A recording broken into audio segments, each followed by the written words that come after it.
নমস্কাৰ স্বাগত কিটচেনলৈ সকলোকে স্বাগতম জনালোঁ। আজি অন্য এটা ৰেচিপিলৈ আপোনালোকৰ মাজলৈ আহিলোঁ। ৰেচিপিটো হৈছে চিকেন তন্দুৰী। আমি ঘৰতে চিকেন তন্দুৰী কেনেকৈ ৰেষ্টুৰেণ্টৰ সোৱাদত বনাই খাব পাৰি তাকে আপোনালোকৰ মাজত মই দেখুৱাম আজি। চিকেনটো মই ধুনীয়াকৈ ধুই ল'লোঁ।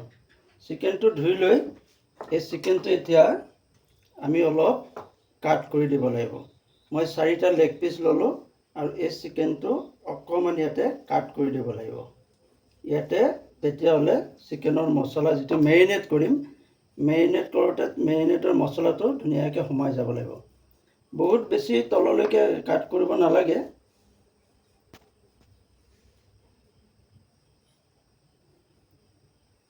এয়া আমাৰ চিকেন তন্দুৰী লেগ 4 পিচ লৈছোঁ আৰু এই 4টা মোৰ এতিয়া কাটিং হৈ গ'ল।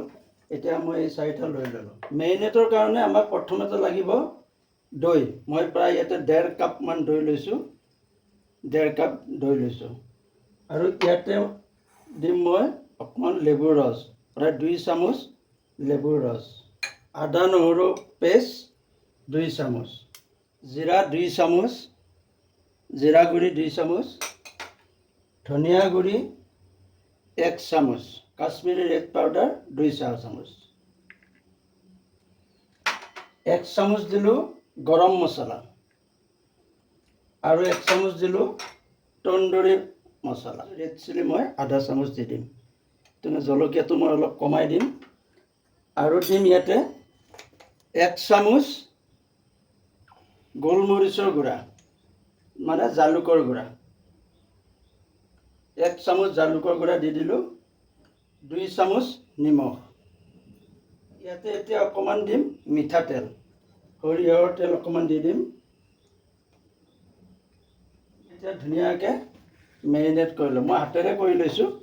এইটো ধুনীয়াকৈ মেৰিনেট কৰি মই প্ৰায় 1 ঘণ্টা সময় এইটো ৰাখি দিম।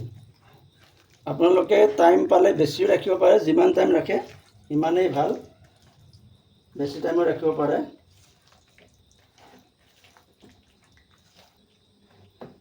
এতিয়া মেৰিনেট হৈ গৈছে বৰ ধুনীয়াকৈ। এতিয়া অলপমান কচুৰি মেথি মই মিলাই দিলোঁ।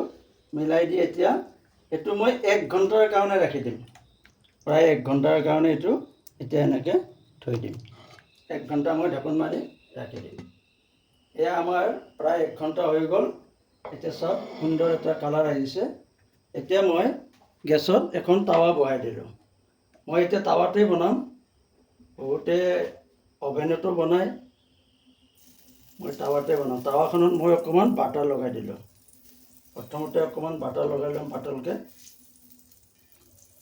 বাটাৰ লগাই এতিয়া মই চিকেনটো ইয়াতে মেৰিনেট কৰি থোৱা চিকেনটো ধুনীয়াকৈ বহাই দিম।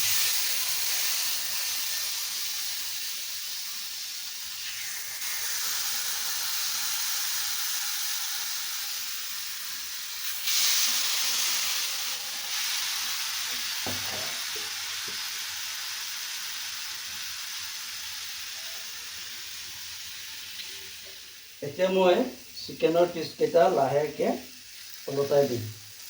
এতিয়া প্ৰায় এটা ছাইড ভিজি গৈছে, লাহে লাহে ওলটাই দিম। মই কিন্তু অভেনত বনোৱা নাই। মই ঘৰত, আমাৰ যে ঘৰত এই টাৱা থাকে, ৰুটি বনোৱা বা পৰঠা বনোৱা টাৱা, মই তাতেই বনাইছোঁ। এতিয়া এনেকৈ ওলটাই দি অকণমান ইয়াৰ ওপৰত মই বাটাৰ গাৰ্নিছ কৰি দিম। আপোনালোকে চামুচেৰে অলপ অলপ বাটাৰ গাৰ্নিছ কৰি দি থাকিব। তেতিয়া খাবলৈ খুব সুন্দৰ হ'ব, এটা টেষ্টটো আহিব খুব ধুনীয়া।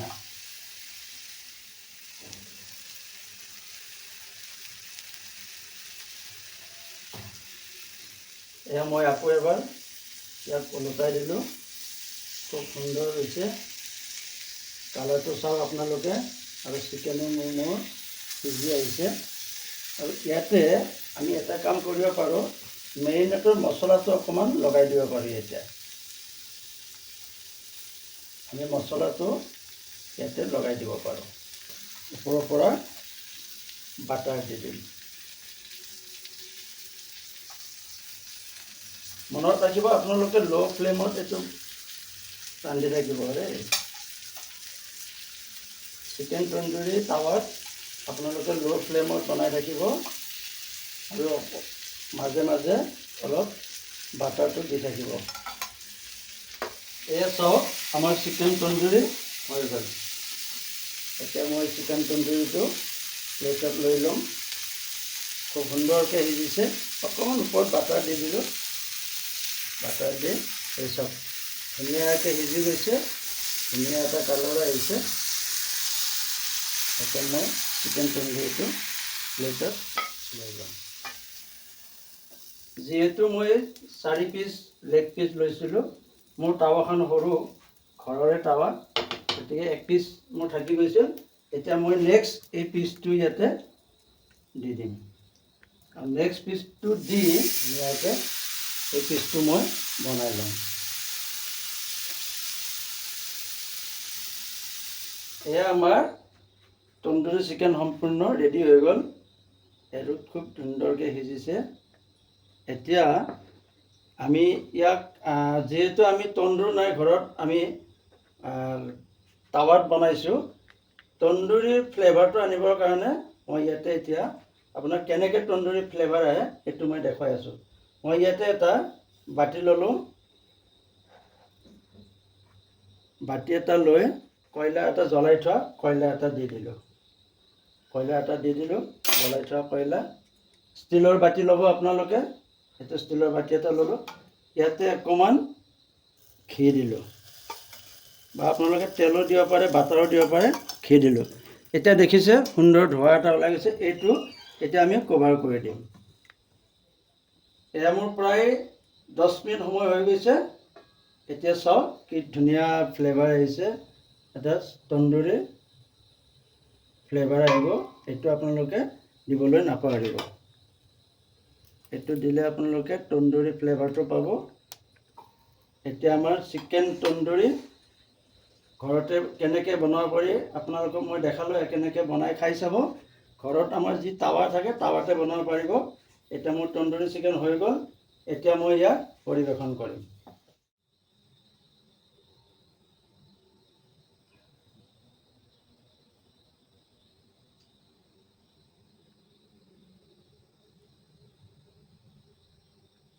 আশা কৰোঁ মোৰ এই তন্দুৰী চিকেনৰ ৰেচিপিটো চাই আপোনালোকে ভাল পালে। আজিলৈ আহিছোঁ, অন্য এটি ৰেচিপি লৈ আকৌ লগ পাম। ধন্যবাদ।